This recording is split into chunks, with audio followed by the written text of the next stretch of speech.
Hey there, in this quick video I'm going to show you 2 ways how you can reset the SonOff Wi-Fi smart wall switch. So the first thing that you can try to do is that when you can have the button, you just want to press it for like 60 seconds. 60-70 seconds, try to press and hold it.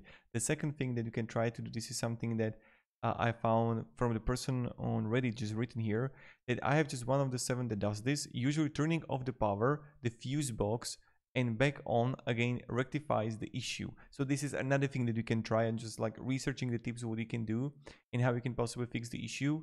So I hope this thing actually helped you on how you can possibly fix that and how we can fix it. So thank you very much for watching.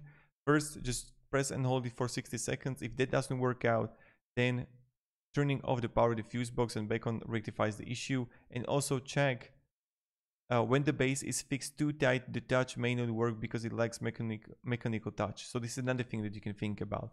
Have a great day and goodbye.